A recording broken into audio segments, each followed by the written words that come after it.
Мен кыргызмын. Мен өзүм стористериме жазып калам го. Японияга барып кимоно кийдим.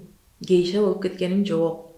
Балига барып йогтордун штанын кийдим. Ягиня болуп кеткеним жок. Деп Швецияга канча жолу бардым. Стокгольмдарда шведтердин, Европанын кийимин кийдим. Мен европейец болуп кеткен жокмун. Мен себеби сөөгүм кыргыз. Кыргызстанда төрөлгөм. Тилим кыргыз. Мекеним кыргыз. Ошондуктан мени биринчи кыргыздар жакшы түшүнөт. Себеби менталитетибиз бир, ой жүгүртүбүз.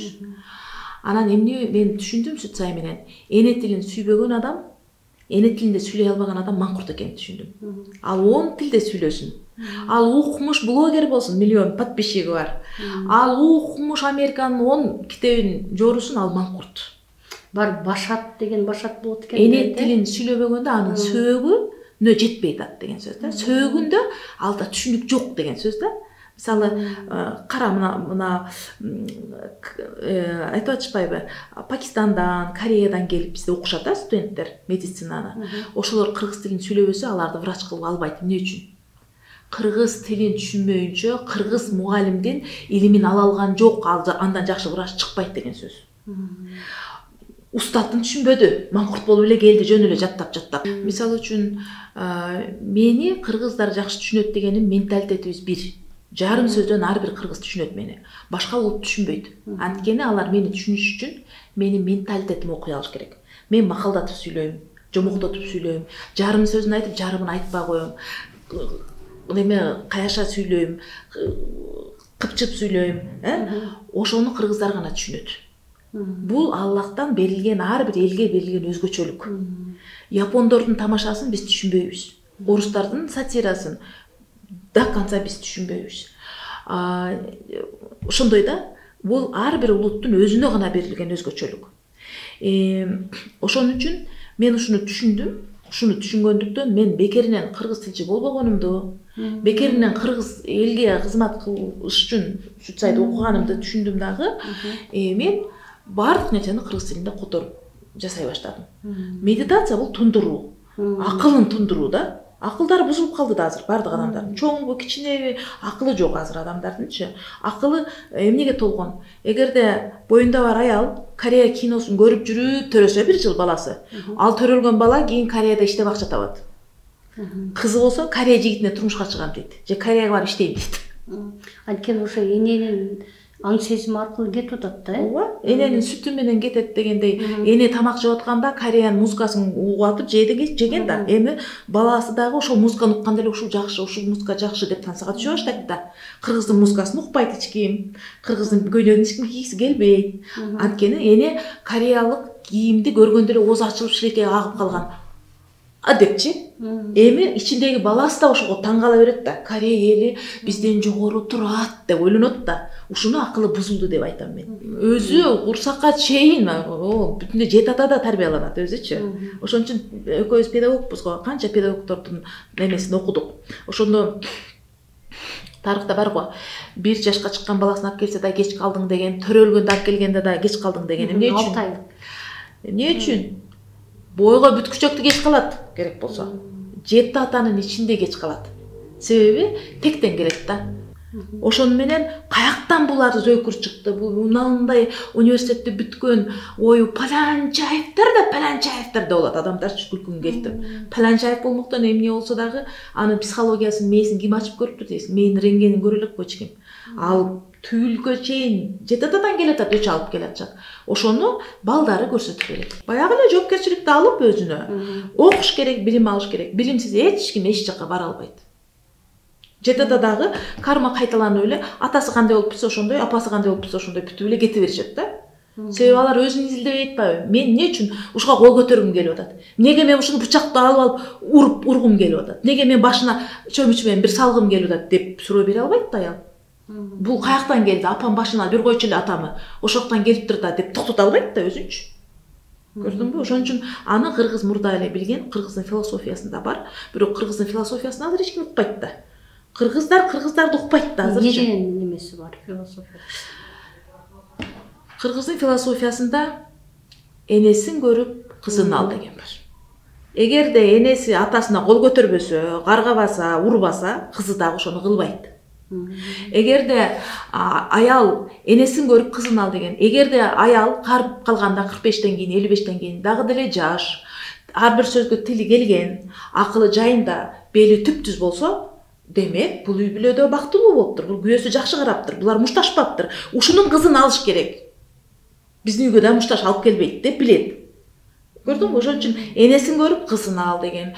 Ошол ата-энени карап туруп эле белгуда болуп койгон кыргыз. Мына эң негизги чоң философия. Белгуда эмне үчүн болгон? Аны орустар келди дагы биздин философияны жок кылды. Орус эли бул дикарлар, жапайы эл, маданияты жок деп койду. Эми кыргыз 70 жыл ошого ишенип калды. Маданияты бизде. Просто орус элине колония болуп, индиялыктар, индустар Англияга колония болгондо эле биз 70 жыл орустарга колония болуп жүргөнбүз да. Көпчүлүк дагы деле билбейт колония болуп жүргөнүнчү. Дагы деле ой орус адам, щедрая душа, Россия деген шоколад жеп жүрүшөт. Бул мен орустарга каршы коеюн деген жерим жок. Философиябызды кайра кайтарып алышыбыз керек.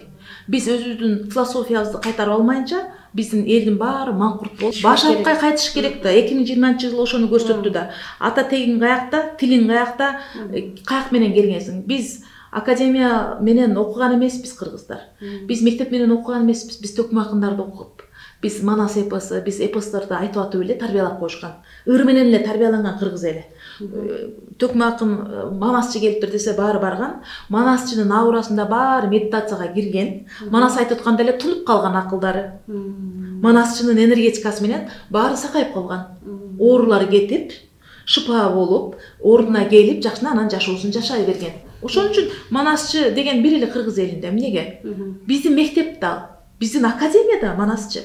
Ошону менен эле сакталып келип анан кийин эле мындан 1924-жылы эле дикар болуп калган эмеспиз дагы. Анан өзүбүз мына 100 жыл болду өзүбүздү жоготконубузга. Ого биз кара кыргызбыз тиги бу деп. Бул жалган история, бул бурмаланган история, тарых. Ошон үчүн кыргыз эли качан жолдон адашпай кетет? Акылы тунганда. Ошон үчүн мен тундуруу деп койдум.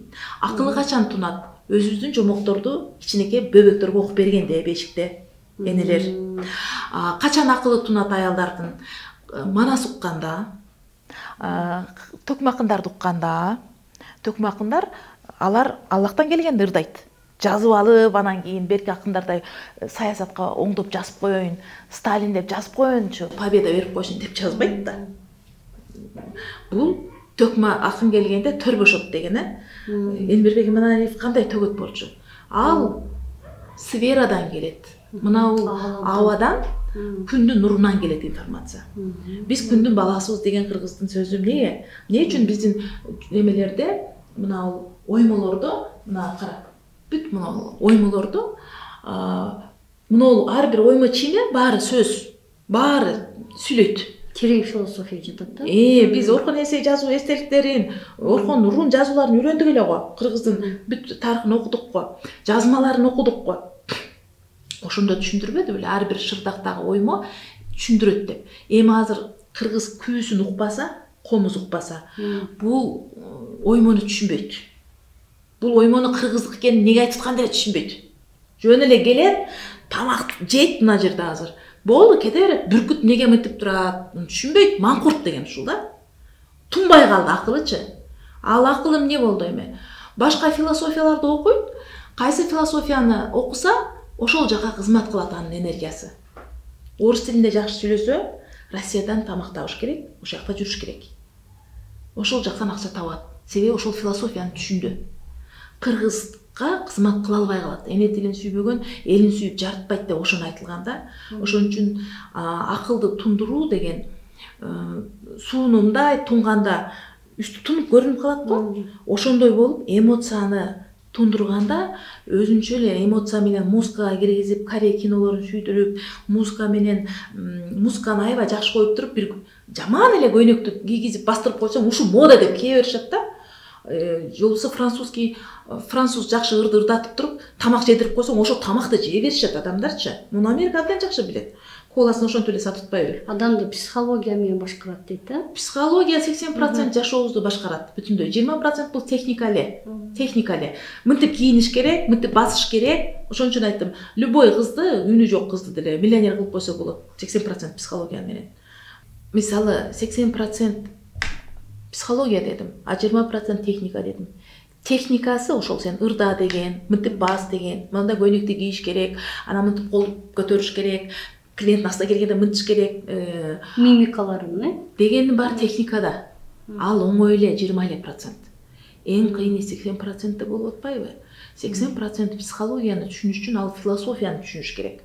Ошол өзүнүн ким экенин билиш керек, талантын тааныш керек. Талантын тааныш үчүн ал үйүндө бактылуу болуш керек да биринчичи. Үй бүлөдөн болуп атпайбы? Үй бүлөдө ата энеси тытышып жашаган болсо, алардын таланты ачылбайт али бир. Алар психотерапевтке 20 жыл катташ керек.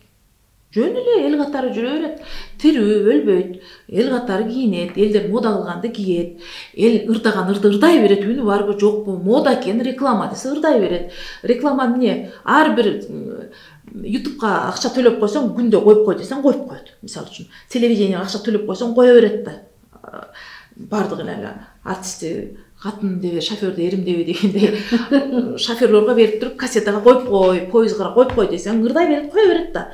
Ушул рекламщиктер да. Болду, ушул ырды жакшы көрмөйт. Себеби адамдын акылы тунбаган. Адам ажырата албайт. Чыныгы талант ырдап атабы, же жөн эле үн чыгып атабы, ажырата албайт. Анткени маңкурт денесин түшүнбөйт, денесинде вибрацияны уга албайт. Илгери кыргыздар денедеги вибрацияны уга алгандыктан дуа менен кар жаадырып, жамгыр жаадырып, душмандарга жеткирбей кетип жүргөн кыргыз.